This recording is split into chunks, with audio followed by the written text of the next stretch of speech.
Assalamualaikum warahmatullahi wabarakatuh. Perkenalkan, nama saya Maulidi Fajro Saraka, peserta kelas Rezim Ekonomi dan Keuangan Syariah HIUAI 2020.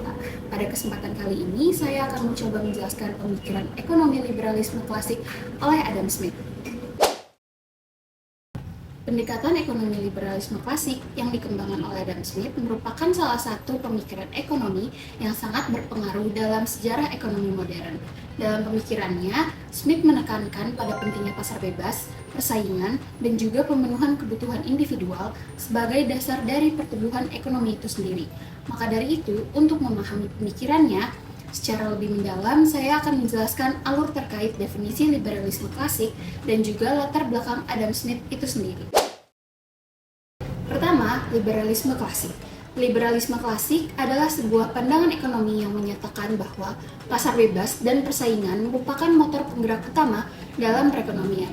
Liberalisme klasik mengadvokasi pembebasan pasar dari campuran tangan pemerintah yang berlebihan dan juga percaya bahwa kegiatan ekonomi yang bebas akan menghasilkan efisiensi dan kesejahteraan yang maksimal. Adam Smith merupakan seorang filsuf dan ekonom asal Skotlandia. Ia dikenal sebagai Bapak Ekonomi Modern.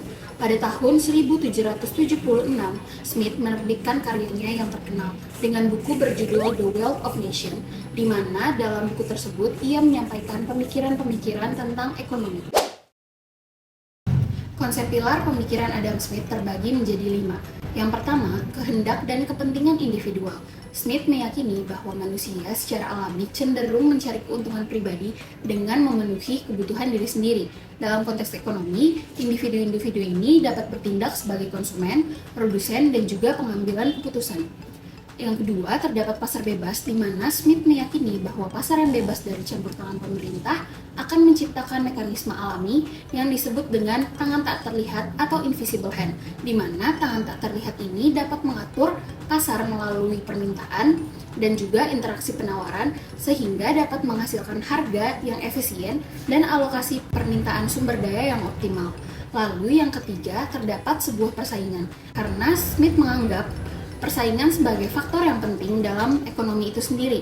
Persaingan yang sehat dapat mendorong produsen untuk meningkatkan kualitas produk dan juga menawarkan harga yang kompetitif. Lalu yang keempat, terdapat keuntungan spesialisasi. Smith menyadari bahwa spesialisasi dalam produk akan menghasilkan peningkatan dan produktivitas yang efisiensi. Karena dengan membagi pekerjaan menjadi tugas-tugas yang lebih kecil, setiap individu itu dapat mengembangkan keahlian mereka dan juga menjadi efisien dalam pekerjaan yang mereka jalani. Lalu yang terakhir, faktor produksi. Smith di sini mengidentifikasi 3 faktor produksi yang utama, yaitu terdapat sebuah tanah, tenaga kerja, dan juga modal. Ia menekankan pentingnya penggunaan efisien faktor-faktor produksi ini untuk mencapai pertumbuhan ekonomi. Salah satu contoh studi kasus pemikiran ekonomi liberalisme klasik Adam Smith adalah bukunya yang berjudul The Wealth of Nations. Dalam buku tersebut, Adam Smith mengemukakan pandangannya terkait pasar bebas dan juga divisi kerja. Ia berpendapat bahwa pasar bebas tanpa campur tangan pemerintah akan menghasilkan kemakmuran bagi masyarakat. Selain itu, Adam Smith juga mengemukakan bahwa pembagian kerja akan meningkatkan produktivitas dan efisiensi. Contoh lain dari pemikiran Adam Smith adalah teori nilai dan tenaga kerja. Menurutnya, nilai suatu barang dapat ditentukan oleh jumlah tenaga kerja yang digunakan untuk memproduksi. Ia juga mengemukakan bahwa persaingan antar individu dalam pasar akan menghasilkan harga yang adil dan juga efisien. Selain itu, pemikiran Adam Smith juga terlihat dalam kebijakan-kebijakan ekonomi yang diterapkan oleh negara barat pada abad ke-19, di mana kebijakan tersebut dapat mengusung prinsip pasar bebas dan kebebasan individu dalam berusaha dan juga melakukan perdagangan. Pertama, efisiensi dan kesejahteraan ekonomi. Pemikiran Smith tentang pasar bebas dan persaingan bertujuan untuk mencapai efisiensi ekonomi. Dalam teorinya, ia berpendapat bahwa ketika individu mengikuti kepentingan diri sendiri di pasar bebas dan hasil akhirnya akan memberikan manfaat yang maksimal bagi masyarakat secara keseluruhan. Namun, pemikiran ini juga menghadirkan pertanyaan mengenai ketimpangan distribusi kekayaan dan juga kesenjangan sosial yang mungkin dapat terjadi ke depannya. Lalu yang kedua, mengenai peran pemerintah. Smith berpendapat bahwa peran pemerintah dalam ekonomi harus mempunyai batasan, karena dengan demikian ia mengakui beberapa fungsi pemerintah yang penting seperti hukum dan mempertahankan pertahanan nasional. Lalu yang ketiga, menyediakan infrastruktur dasar. Pendekatan ini dapat menimbulkan pertanyaan tentang batasan campur tangan pemerintah dalam situasi di mana pasar gagal mencapai efisiensi atau menghadapi masalah eksternalitas yang negatif.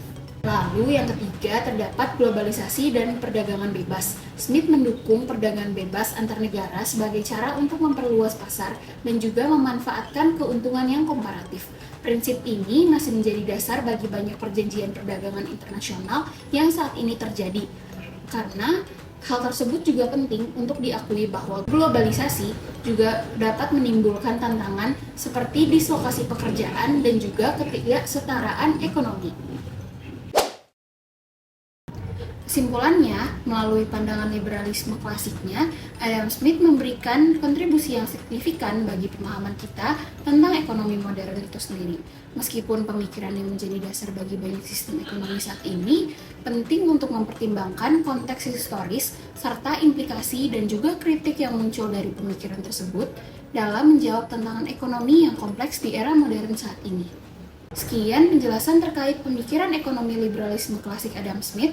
Terima kasih. Wassalamualaikum warahmatullahi wabarakatuh.